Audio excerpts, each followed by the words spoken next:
ایک ہی راستہ ہے، وَأَنَّ هَذَا صِرَاطِي مُسْتَقِيمًا فَاتَّبِعُوهُ وَلَا تَتَّبِعُوا السُّبُلَ فَتَفَرَّقَ بِكُمْ عَنْ سَبِيلِهِ۔ دائیں بائیں بھوتوں پریوں بزرگوں اور تمام تر پیروں فقیروں کی باتوں میں جاؤ گے، گمراہ ہو جاؤ گے۔ اللہ کہتا ہے قرآن کی مانو یا میرے نبی کے فرمان کی مانو، بس۔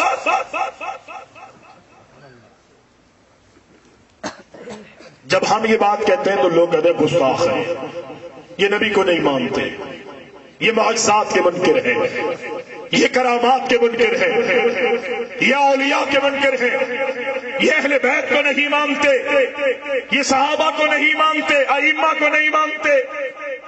پوری گفتگو میں کوئی ایک بات معمولی سی ایسی نکلی کہ جو ان کی گستاخی پر آپ کو اشارہ کر رہی ہو۔ اللہ کا قرآن پڑھ کے میں نے سنایا ہے، مجھ سے پہلے بھی علماء اللہ اکبر خطاب کر رہے تھے، میرے بعد علماء کی ایک بہت بڑی فہرست ہے۔ شیوخ آ جائیں تو بتا دیجیے گا۔ آگے کون آگے؟ اچھا بتا دیجیے گا، ایسا نہ ہو گستاخی ہوتی رہے۔ فجر پڑھنی پڑے گی پھر میرے ساتھ انشاءاللہ۔ اب بتائیں میں کیا کہہ رہا تھا، لگے رہو۔ کدھر لگا ہوا تھا؟ بولو بچوں، اور کون سی بات تھی جس پہ قولوا لا الہ الا اللہ آیا تھا؟ اور کوئی ہے؟ قل هو اللہ احد، اللہ اکبر، اللہ اکبر۔ نبی علیہ السلام نے لوگوں کو یہ دعوت دی کہ قولوا لا الہ الا اللہ، ایک اکیلے اللہ کی بات، ایک اکیلے اللہ کی طرف آ جاؤ، اللہ تمہیں عرب و عجم کا مالک بنا دے گا، دنیا کی ساری دولتوں کے انبار تمہارے قدموں میں لگا دے گا۔ آج تم دنیا کے پیچھے بھاگتے ہو، کل تم آگے ہوگے، دنیا تمہارے پیچھے ہوگی انشاءاللہ۔ آؤ تو صحیح۔ صحابہ نے مانا تھا نا، اسی توحید کی بنیاد پر اللہ کے نبی کو ہجرت کرنے پر مجبور کیا۔ عبد الرحمن ابن عوف جب مدینہ جا رہے تھے، کپڑے اتار لیے، بیوی لے لی، بچے لے لیے، مال لے لیا، تجارت کا جو بھی جمع پونجی وہ ساری لے کر جانے لگے، سب مکہ والوں نے لے لیا۔ مدینہ منورہ اپنی بیوی، بچے، مال، دولت، ساری چیزیں چھوڑ کر جب مدینہ میں پہنچے، نبی علیہ السلام کی خدمت میں آئے، کہا اللہ اکبر، عبد الرحمن کیسے آئے؟ کہا اللہ کے نبی سب کچھ لے لیا ہے مکہ والوں نے۔ نبی علیہ السلام فرماتے کچھ نہیں لیا، سب کچھ تو بچا کے آیا ہے، دنیا اگر چھوڑی ہے تو کیا ہوا، ایمان اللہ نے تیرا بچا دیا۔ پھر ایک وقت آیا اللہ نے دنیا ان کے قدموں میں رکھی، نبی علیہ السلام دنیا سے تشریف لے گئے تھے۔ اللہ اکبر۔ حضرت عائشہ رضی اللہ تعالی عنہا نے پوچھا کہ مدینہ میں کون سا قافلہ آیا ہے؟ اونٹوں کے پیروں کی قدموں کی تباہ زمین پر پڑتی ہے۔ حضرت عائشہ رضی اللہ تعالی عنہ فرماتی ہے یہ کس کا قافلہ مدینہ میں آیا ہے؟ کون لوگ ہیں؟ کس کے جانور ہیں؟ کس کے اونٹ ہیں؟ کس کے گھوڑے ہیں؟ کس کا مال مدینہ میں آیا ہے؟ اللہ کے نبی علیہ السلام کی بیوی، میری اور آپ کی ماں، اللہ کے نبی کی محبوبہ بیوی، اللہ رب العالمین نے بھی جن سے پیار اور محبت کے اعلان کیے گئے۔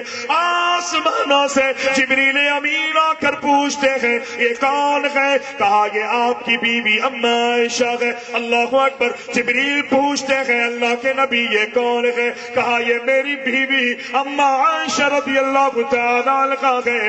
حضرت جبرائیل علیہ السلام کہتے ہیں اے اللہ کے نبی عائشہ سے کہیے کہ جبریل آپ کو سلام کرتا ہے، جبریل آپ کو سلام کرتا ہے۔ اتنی عادی۔ کہا مدینہ میں آنے والا قافلہ کس کا ہے؟ کہا یہ عبد الرحمن ابن عوف کا تجارتی قافلہ ہے جو 500 اور 700 اونٹوں پر مشتمل ہے۔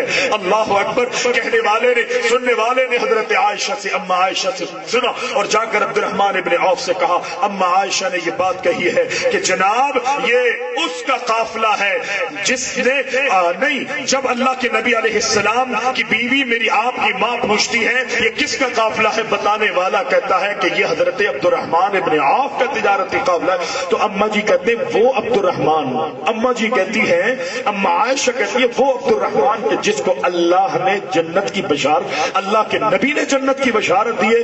اللہ اکبر! یہ جملے سن کر وہاں پر جا کر وہ سننے والا صحابی کہتا ہے عبد الرحمن آج تجھے جنت کی بشارت ملی ہے، حالانکہ کائنات کے امام کی زبان وہی ترجمان تھے، یہ عبد الرحمن ابن عوف جنت کی بشارت سن چکے تھے، لیکن چونکہ اسی بشارت کو اما جی کی زبانی دہرایا گیا ہے، حضرت عبد الرحمن ابن عوف کہتے ہیں کیا میری ماں نے یہ کہا ہے کہ وہ عبد الرحمن کے جس کو جنت کی بشارت ملی ہے؟ کہا ہاں۔ کہا اگر یہ بات ہے تو یہ 700 اونٹوں پر مشتمل جو تجارتی قافلہ ہے اللہ کے راستے میں قربان کرتا ہوں۔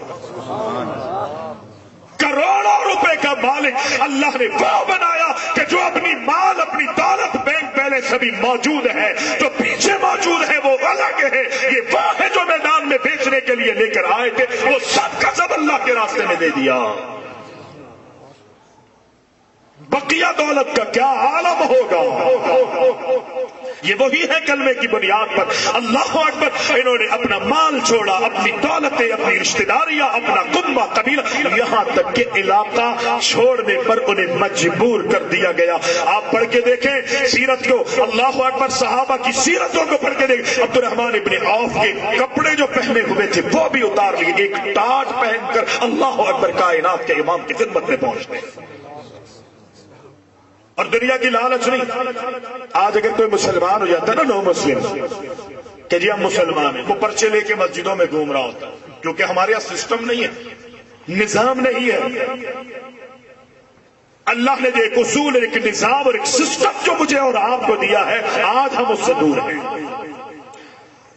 وہ در در پہ بھیک مانگتا رہتا ہے بیچارہ، مسجدوں میں، گلیوں میں، بھائی میرے بچے پھنسے ہوئے ہیں، علاج کروانا ہے، کورٹ میں میرے اس لیے کیس کر دیے ہیں، تھانوں میں پولیس مجھے تنگ کر رہی ہے، فلاں ہے، جرم میرا یہ کہ مسلمان۔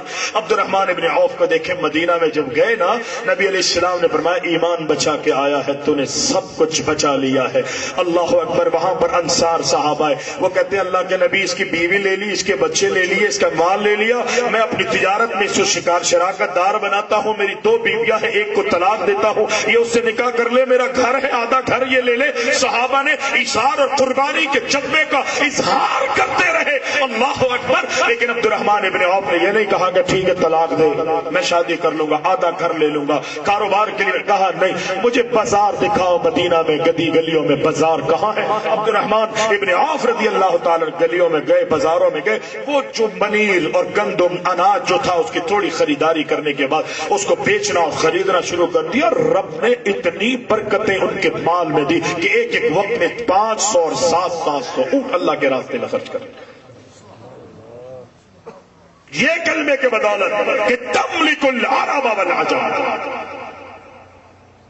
صحابی رسول ہے، اسی توحید کی بنیاد پر جب قبر اسودہ ہوا، سارے مجاہدین جو ہے وہ خوشیاں منا رہے، صحابی ایک کونے پہ بیٹھ کے روتا ہے، آنسو بہا رہا ہے۔ پوچھنے والوں نے پوچھا بابا جی کیا ہو گیا ہے؟ لوگ خوشیاں منا رہے ہیں، اللہ نے کامیابی عطا کر دی ہے، فتح سے ہم کنار کر دیا ہے۔ وہ صحابی کہتے ہیں اللہ کی قسم رب نے کامیابی ہمیں ضرور دی ہے، فتح سے ہم کنار کر، خوشی مجھے ہے اس بات کی، لیکن غم اس بات کا ہے، روتا اس بات پر ہو، آنسو میری آنکھوں سے اس بات پر نکل رہے ہیں، کاش کہ یہ بھی اللہ کے دین کو اور اللہ کی توحید کو مان لیتے تو آج ان کی صدارت وزارتیں باقی رہتی اور ان کی املاک جو ہے اس پر قبضہ نہیں کیا جاتا۔ ان کو دنیا کی لالچ نہیں، تملک العرب والعجم۔ حضرت عمر فاروق دیکھیے نا،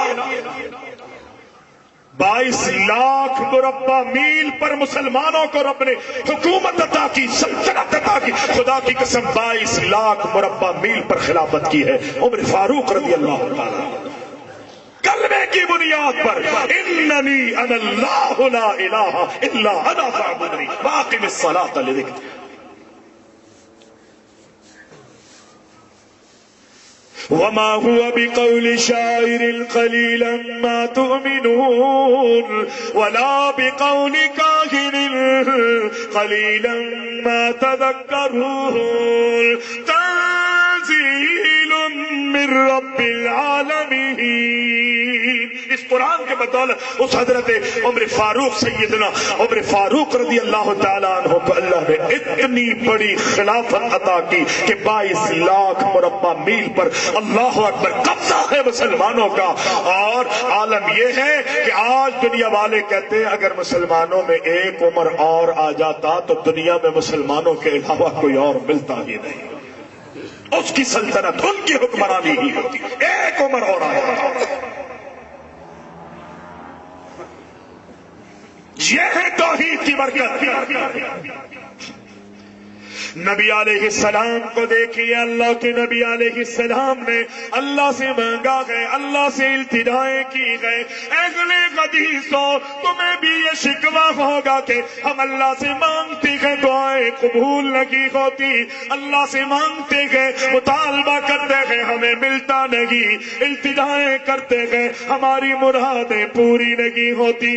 اللہ کے نبی علیہ السلام فرماتے ہیں مانگو, اللہ سے التجائیں کرو. وہ ایک الگ بات ہے کہ اللہ نے قبولیت کے 3 نرالے انداز رکھے گئے. جو تم مانگتے ہو وہ دے دیتا ہے, وہ تو نہیں ملتا. اللہ اس کے بدلے کچھ اور تمہیں نواز دیتا ہے, کچھ اور بھی دنیا میں تمہیں نہیں ملا.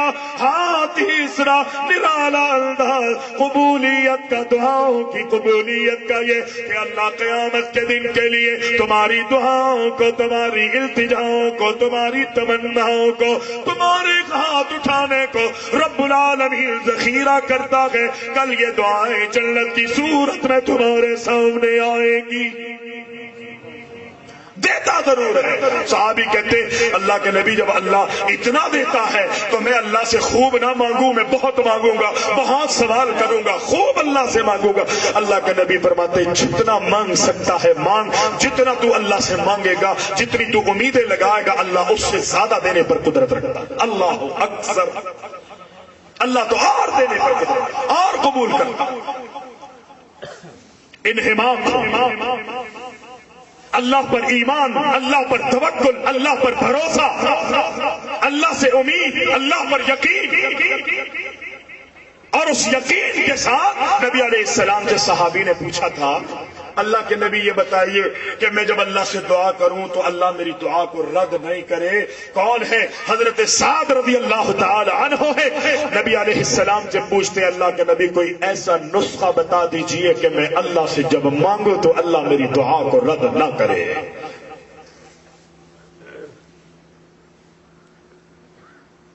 نبی علیہ السلام نے فرمایا تیرے منہ میں جانے والا لقمہ عقل حلال ہونا چاہیے. کیا ہونا چاہیے؟ یہ اصول سب کے لیے, مدرسین کے لیے, معلمین کے لیے, اساتذہ کے لیے, ائمہ کے لیے, مسجد کے خادمین کے لیے, مدارس کی ذمہ داریاں جن کے کاندھوں پر یہ بوجھ ہے ان کے لیے, عام لوگوں کے لیے, امت کے ایک ایک فرد کے لیے اللہ نے یہ اصول اپنے نبی کے ذریعے صحابہ کے سامنے بیان کروایا ہے. اللہ اکبر. اگر اللہ یہ اصول سے الگ کسی کو کرتا تو وہ صحابہ کو کرتا. سوال کرنے والا صحابی ہے. صحابی کو نبی جواب دیتے ہیں کہ اگر یہ چاہتا ہے کہ تیری دعا رد نہ ہو, تجھے اللہ اکبر تیری دعائیں اللہ قبول کرے, تو اللہ کے نبی بتاتے اطب مطعمک, تیرے منہ میں جانے والا لقمہ جو ہے وہ عقل حلال ہو. میں محمد صلی اللہ علیہ وسلم ضمانت دیتا ہوں کہ اللہ تکم مستجاب الدعوات, اللہ تجھے مستجاب الدعوات بنا دے. شرط ہے. ہماری دعائیں اس لیے ہمارے سامنے نہیں آ رہی کہ ہم عقل حلال کو اختیار کرتے, دنیا میں لگے, حرام کمانے میں لگے ہوئے ہیں, حرام آمدنی کے ذرائع ہمارے, بس وہی سب کچھ. اللہ پر ایمان نہیں, اللہ پر یقین نہیں, اللہ پر بھروسہ نہیں. یہی وجہ ہے کہ دنیا میں تنگیاں, مصیبتیں, آفات, پریشانیاں اور آزمائش دنیا کے اندر, دنیا کے جھمیلوں میں رب العالمین نے مجھے آپ کو غرق کر دیا. نبی مانگتے تھے اور بڑے انہمام کے ساتھ. آپ اور میں بھی دعا مانگتے ہیں نا. ہماری دعائیں اور ہماری نمازیں ایسی ہوتی ہیں, نماز میں ہم کھڑے ہیں, کبھی داڑھی کھلا رہے, کبھی داڑھی کا بال نماز میں منہ لے رہے, کبھی نماز کے اندر ناک کے چوہے نکال رہے. اگر چوہے نہیں ہے، ناک صاف ہے، تو ناک کے بال توڑ رہا ہے نماز کے اندر، وقت تک ہی ملا ہے نا، ورنہ دنیا میں مصروف ہوتا ہے، کام دیگر کام کے لیے اتنا مصروف ہے کہ اس کو اس کام کے لیے وقت نہیں ملتا، نماز ہی میں اس کو فراغت ملی ہے۔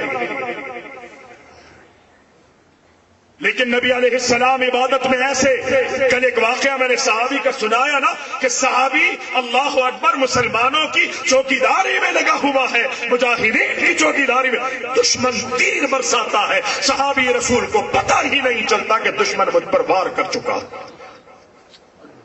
اتنا رب سے رابطے میں تھا، پتہ ہی نہیں چلا، جسم میں کئی تیر جو ہے وہ بے بس ہو چکے، خون بہ رہا ہے، برابر والا صحابی اٹھ کے کھڑا ہو گیا، وہ کہتا ہے مجھے پتہ ہی نہیں چلا کہ اللہ اکبر، کیوں کہ اللہ سے رابطے میں تھا، اتنا انہمام، اتنا اللہ سے رابطہ۔ اور نبی علیہ السلام نے بھی ایسی مانگا ہے، جنگ بدر کے موقع پر نبی نے لقد کان لکم فی رسول اللہ اسوۃ حسنہ، اللہ کے نبی کے اسوے کو، آپ کے طریقے، آپ کی طرز زندگی کو، اللہ کے نبی کی تمام تر اداؤں کو اللہ نے میرے آپ کے لیے نمونہ قرار۔ کس طرح مانگنا ہے؟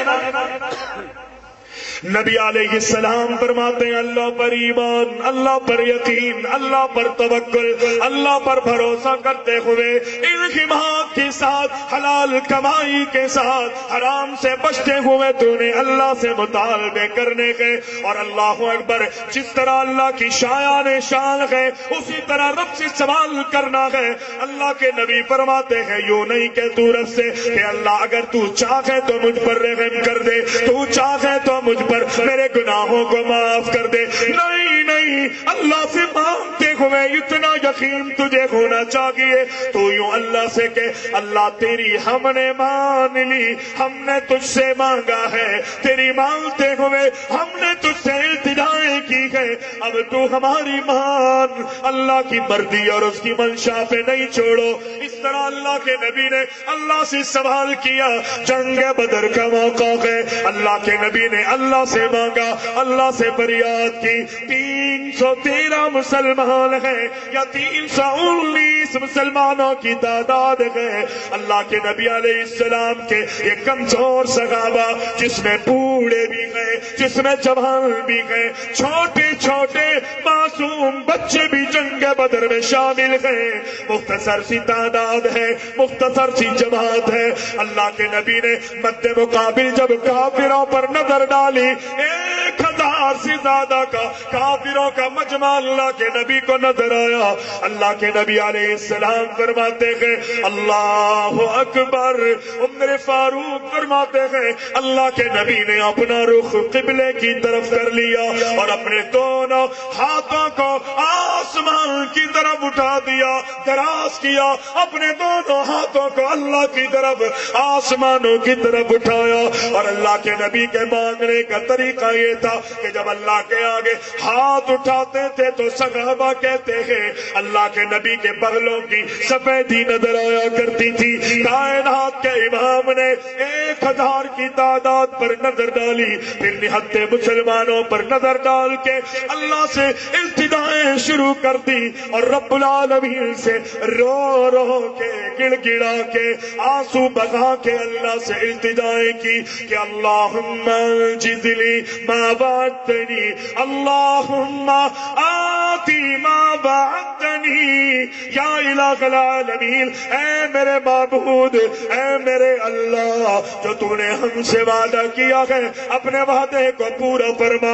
میں اپنی اب تک کی زندگی کی ساری جمع پونجی اور محنت کو لے کر میدان جہاد میں مقتل میں آ گیا ہوں، اگر آج اللہ یہ جماعت ہلاک ہو گئی، اگر اس کو مار دیا گیا، اس جماعت کو قتل کر دیا گیا، اس جماعت کو شہید کر دیا گیا، اللہ پھر پوری روح زمین پر تیرا نام لینے والا، تیری عبادت کرنے والا کوئی نہیں بچے گا۔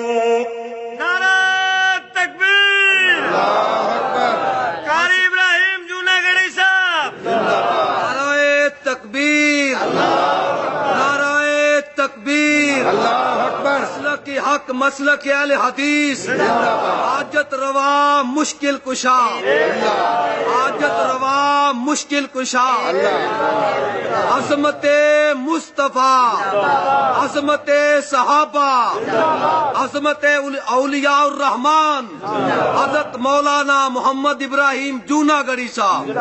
نعرہ تکبیر! اللہ اگر یہ جماعت ہلاک کر دی گئی تو پھر دنیا میں تیرا نام لینے والا یا تیری عبادت کرنے والا کوئی نہیں بچے گا۔ اور اتنے انحماق سے مانگ رہے نبی علیہ السلام۔ آج ہماری نمازوں میں اپنی اپنی ویڈیو دیکھا کرے نا، اب تو مسجدوں میں کیمرے لگے ہوئے، ہر ناجائز کام جائز ہو گیا، ہر حرام کام جو ہے وہ حرام حلال ہوتا جا رہا ہے ہمارے درمیان۔ میں یہ نہیں کہتا کہ یہ جائز ہے یا ناجائز ہے یا حرام ہے، بڑا کچھ لکھا کہا علماء نے، لیکن یہ ضرور کہوں گا کہ ناجائز جائز ہو رہا ہے اور حرام جو ہے وہ حلال ہے۔ یہ مسلمانوں کی کیفیت ہے۔ نبی علیہ السلام دیکھیں آج ہماری نمازیں، ہم نمازوں میں کھڑے ہوتے ہیں، کھجا رہے ہوتے ہیں ادھر ادھر، اور یہ نبی علیہ السلام نماز میں نہیں ہے، اللہ سے مانگ رہے ہیں، دعائیں کر رہے ہیں، میدان میں کھڑے، ہاتھ آسمان کی طرف اٹھائے، رو رہے ہیں۔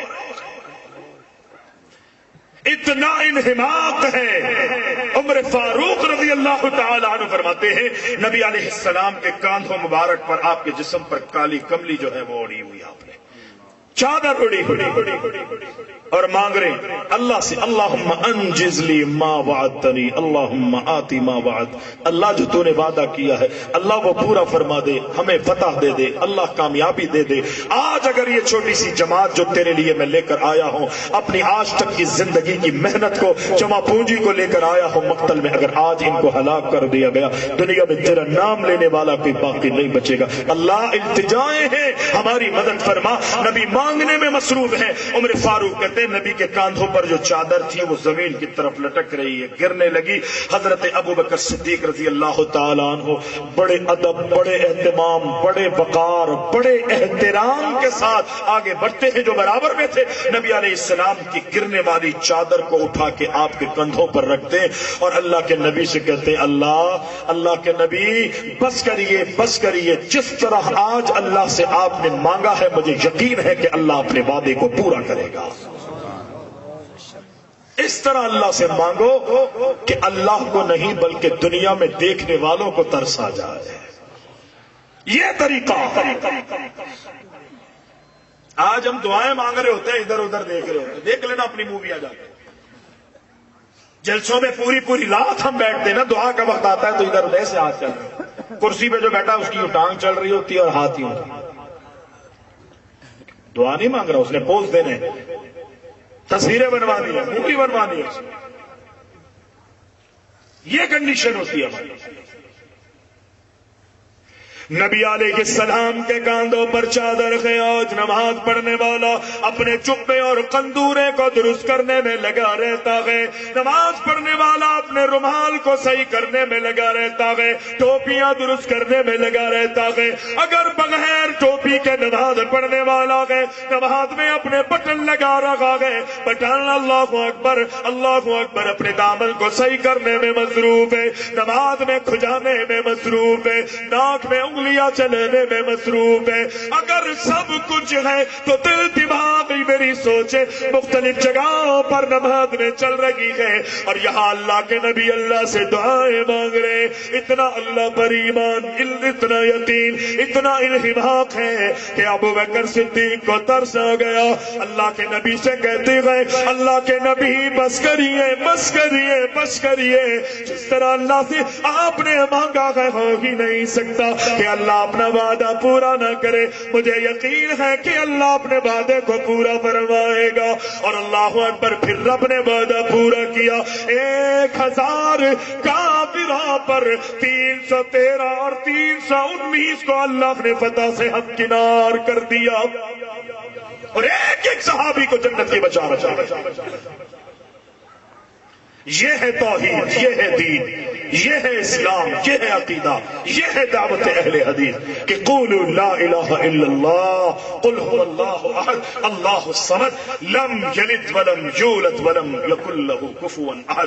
اللہ سے دعا ہے کہ رب العالمین ہمارے اس وقت کو قبول فرمائے، ہماری کوتاہیوں کو معاف فرمائے، ہمیں وہ عقیدہ عطا فرما دے کہ جو آسمانوں سے رب نے نازل کیا ہے، نبی علیہ السلام کے عقیدے کے مطابق عملی زندگی ہمیں گزارنے کی توفیق عطا فرمائے۔ اقول قولی ھذا استغفر اللہ لی ولکم۔